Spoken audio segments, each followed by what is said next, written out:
십이운성의 묘에 대해서 살펴보겠습니다.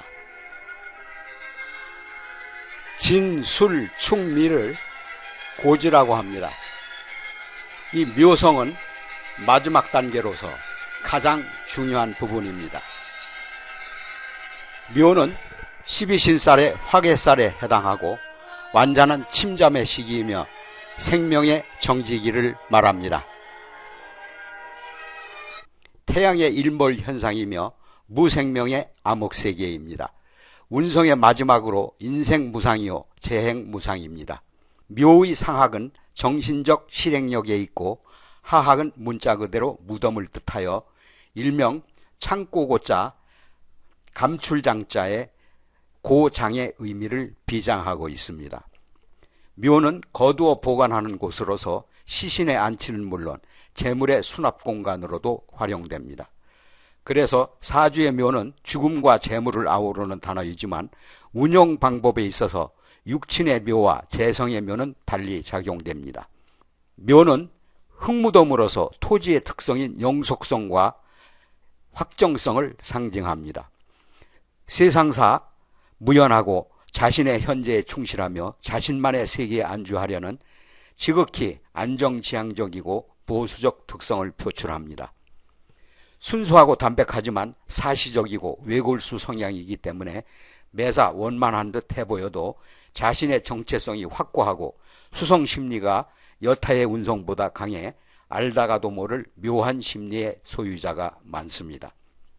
마치 십성의 편인과 비슷한 심리 유형으로 사고인자가 발달되어 통찰심리가 지극히 뛰어나고 영감과 육감의 기제를 통해서 자신이 좋아하는 일에만 몰두하는 편집증적 증세를 보이기도 합니다. 돈을 최고의 가치로 여기는 알뜰하고 소심한 스타일로 경제권을 놓지 않으려고 부부간에도 미묘한 신경전을 벌이기도 합니다. 이런 연유로 해서 재성이 묘인 사람은 주식 투자 등에서 발군의 능력을 발휘합니다. 그렇지만 묘는 금전의 운용에는 서투러도 재물의 축적에는 규제들이 많습니다. 일단 돈이 들어오면 일체의 낭비를 불허하고 모아두기만 합니다. 특별히 미래 대비용이라기보다 그냥 모아두는 것이 묘의 특성이기 때문입니다. 그래서 가족끼리 외식을 해도 먹고 나서 소비에 대해 후회하기 때문에 기분을 잡치는 경우가 많습니다. 사주의 묘를 보는 사람은 대체로 재물에 집착이 강해 구두쇠의 특성을 지니게 됩니다. 여명이 묘를 보면 현모양처이면서도 돈이 되는 일이라면 서슴치 않을 정도로 악착같이 일해서 벌어들입니다. 남편보다 돈이 우선순위가 되어 공방수를 두게 됩니다. 이러한 습성은 어릴 때부터 사치나 낭비는 물론 유행이나 사랑보다 돈을 좋아할 정도로 이해타산에 강합니다. 그래서 묘를 가진 여명은 남편의 월급에만 만족하지 않고 어떤 일을 해서라도 경제활동을 해야 직성이 풀리는 경향이 강합니다. 경제적으로 유복한 사람 중에 묘를 가진 사람이 많은 편입니다.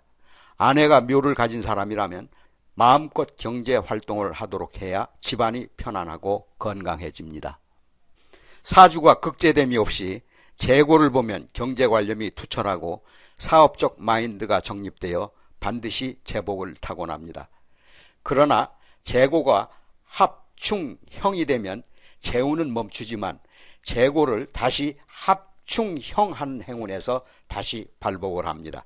또 사주에 충형이 없는 재고는 행운에서 충형을 할 때 발복을 하게 됩니다. 그렇지만 묘는 육친면에서는 그리 달갑지 않은 운성입니다.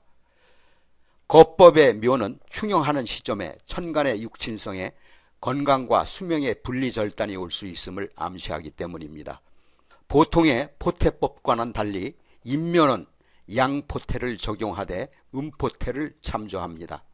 특히 병술, 정축, 무술, 기축, 임진, 계미의 동주인묘는 사고가 성립되어 충형이 될 때 형살과 백호살의 영향으로 흉화가 배가 되므로 주의해야 합니다. 묘는 사고로서 월화천반의 대표적 신살이기 때문입니다.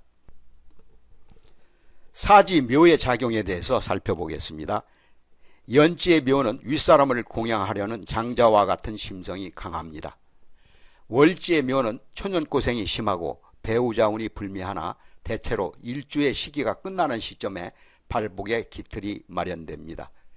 일지의 묘는 조년이양하여 직주이동이 심하고 묘고를 충형하는 시점에 발복을 하게 됩니다. 일지의 묘를 보는 명주는 대체로 배우자 운이 좋지 않아 굴곡진 삶이 대부분입니다. 특히 월화천반의 인묘 현상이 분명하여 육친의 흉화가 여지없이 드러나기 십상입니다. 시지의 화계는 자녀운에 근심이 서리고 박연하며 당주 또한 곤곤한 삶을 암시합니다.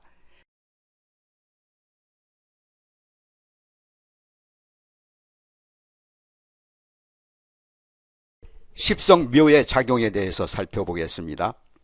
형제자매의 관계가 불미하고 형제 가운데 세상을 일찍 떠난 사람이 있음을 암시합니다.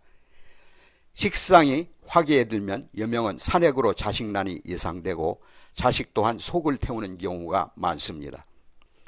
재성고지는 부친과 아내의 궁이 불리하여 생사이별이 염려되나 사주 구성에 따라서 재고는 재물복을 암시합니다. 관성이 고지에 들면 아내가 가주가 되어야 할 정도로 남편이 무능하고 횡액이 예상됩니다. 관성고의 여명은 관고로 인해서 남자를 경원시하거나 고집이 셉니다. 관성고의 여명은 배우자를 선택하는 기준이 까다롭지만 결혼하면 결국 묘고에 인묘돼서 남편이 무기력한 처지에 놓이게 됩니다. 그러나 남편이 생살여탈이 달린 직에 있으면 피용할 수 있습니다. 생살여탈직은 사람의 생명을 다루는 직업이죠. 의사, 판사, 검사를 말합니다. 관성고의 여명은 이성난에 취약하여 일탈이 우려됩니다. 관성고의 여명은 대체로 자신이 가주가 되어 경제활동을 하게 됩니다. 관성고의 남명은 잔소리와 참견이 매우 심합니다. 관성을 고에 두면 대체로 늦게 결혼해야 좋고 직장도 남자가 많은 곳에서 근무하는 것이 좋습니다. 인성묘지는 모친과 인연이 박하며 근원적 학문에 관심을 갖지만 학업의 성취를 보기는 어렵습니다.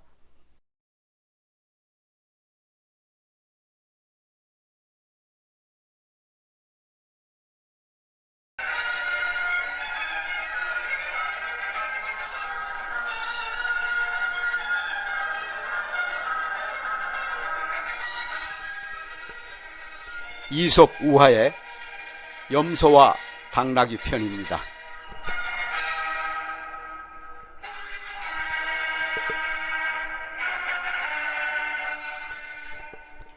어느 따스한 봄날 어떤 농부가 염소와 당나귀를 키웠습니다. 주인이 당나귀만을 잘 먹이자 옆에서 보고 있던 염소는 질투심이 발동했습니다.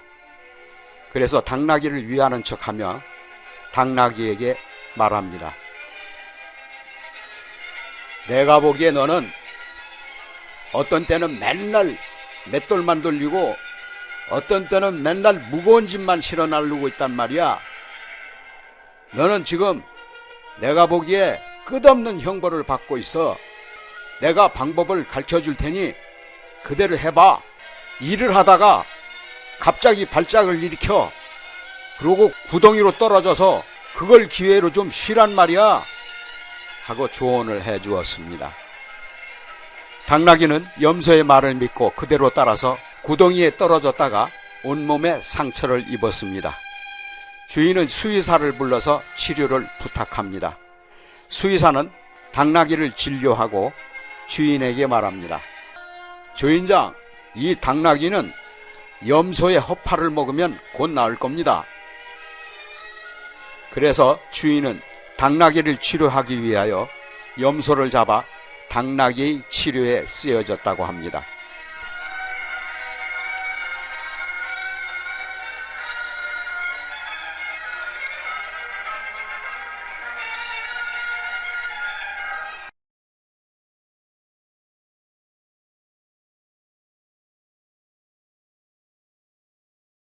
이 말은 다른 사람을 해하려고 술수를 쓰는 사람은 도리어 자신이 그 술수에 휘말려 해악을 당한다는 깊은 교훈이 있습니다.